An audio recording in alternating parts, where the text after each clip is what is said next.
Em Lisboa tenho o Ricardo Jorge Pinto. Olá, Ricardo. Boa tarde.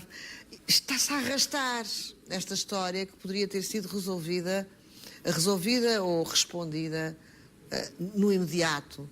Claro. Houve, sobretudo, uma má forma de reação a esta notícia. Foi uma péssima forma de reação e, como tu disseste agora, e muito bem, um dos principais problemas dessa má reação foi exatamente o tempo dilatado em que ela ocorreu.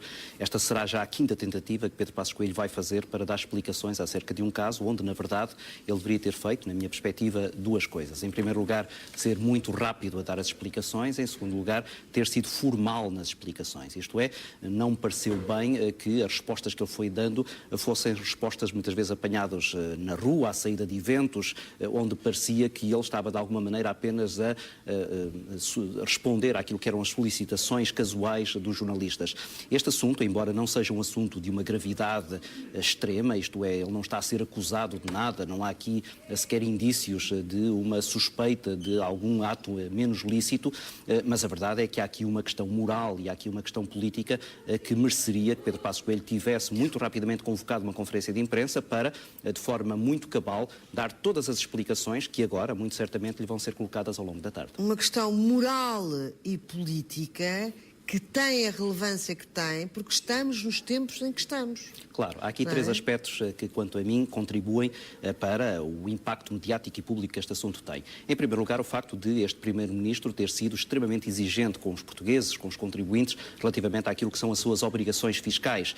No Congresso do PSD, ele falou mesmo dos portugueses que muitas vezes se esqueciam ou não queriam pagar os impostos e que isso era um dos problemas mais complicados do país. E já houve quem nos veio lembrar essas declarações. Exatamente. Ora, óbvio, neste momento ficamos todos com a ideia fácil de que ele estava também a falar de si próprio e, portanto, isso não fica bem a alguém que ocupa o cargo que ele ocupa. Em segundo lugar, há aqui também a questão de a conjuntura neste momento ser de pré-eleitoral, já claramente, e, portanto, naturalmente os partidos da oposição, de forma legítima, estão a aproveitar esta questão para fragilizar aquilo que é uma posição sempre difícil de defender por parte de um político que se esqueceu de atempadamente pagar os impostos. Nesse sentido, como é que qualificas a prudência de António Costa? A prudência de António Costa tem a ver, em primeiro lugar, com o facto de o próprio Partido Socialista ter, neste momento, um ex-secretário-geral numa prisão preventiva por, alegadamente, estar indiciado por casos bem mais complicados, bem mais graves do que estes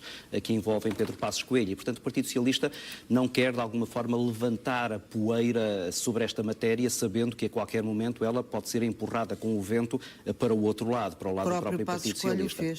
Passos Coelho, quanto a mim, aí, de forma pouco inteligente, levantou também essa questão, ou seja, tentou ajudar um bocadinho o vento a empurrar para o outro lado. E isso não é bom para nenhum lado. Não surtiu efeito, em primeiro lugar, porque obviamente este é o caso do momento, as pessoas estão até já um pouco esquecidas que José Sócrates está debaixo de toda essa... Vai ter que dar mais uma entrevista para se voltar a falar dele.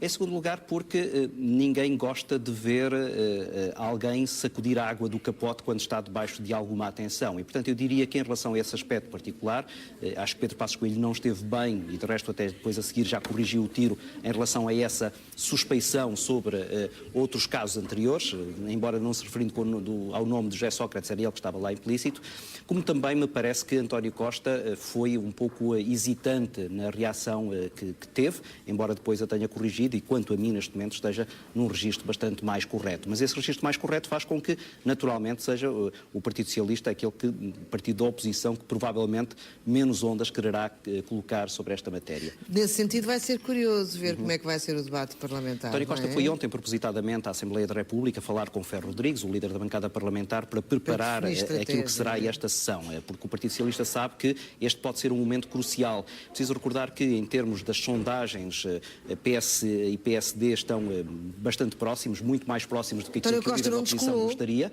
Em segundo lugar, porque depois de algumas gafes de António Costa, o Partido Socialista estará interessado em que as atenções se virem agora para o Primeiro-Ministro. Mas dos partidos todos, aquele que me parece que teve uma atitude mais eficaz foi o Bloco de Esquerda, que, ignorando as questões que podem ser colocadas ao Primeiro-Ministro, e os jornalistas podem fazê-lo, foi o pedir documentos que de alguma maneira comprovem as afirmações que Pedro Passos Coelho tem feito relativamente a esta matéria, nomeadamente tudo aquilo que é correspondência entre Pedro Passos Coelho e a Segurança Social para o esclarecimento deste assunto, na medida em que ainda há algumas dúvidas sobre, por exemplo, se ele pagou tudo aquilo que deveria ter pago e porque é que, por exemplo, ele pagou agora uma quantia que era exatamente igual àquela de que teria sido informado em 2012, isto é, porque é que os juros de mora não subiram entre o momento em que ele foi informado e o momento em que ele agora tentou regularizar a situação. Ora, mais do que explicações pela boca de Passos Coelho, parece-me que, e aí o Bloco de Esquerda foi eficaz, quer ver os documentos para que, de alguma maneira, nós todos possamos também ficar um pouco mais esclarecidos sobre estes assuntos. E Passos Coelho deve mostrar os documentos todos? Pois, essa é uma boa questão.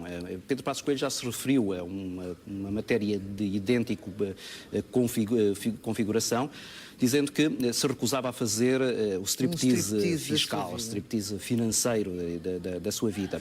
E aí as opiniões dividem-se, e eu nem sequer vou exprimir a minha, porque não tem nenhuma importância, dividem-se entre aqueles que acham que um político tem a obrigação de ser muito mais transparente do que qualquer cidadão, isto é, a vida privada dele é bastante mais diminuta, e aqueles que dizem que se é verdade que um político deve ser mais transparente naquilo que revela, por outro lado, haverá sempre uma parte da sua vida privada que deve permanecer privada, nomeadamente até quando envolve familiares que podem ser arrastados por essa... Mas aqui não estamos a falar em declarações de IRS. Claro. Mas estamos a falar em segurança social, um tema muito específico. Sim, mas repara, nesse pedido do Bloco de Esquerda há também um pedido sobre quais foram as entidades que pagaram a Pedro Passos Coelho durante o período em que ele deveria ter sido contribuinte para a segurança social.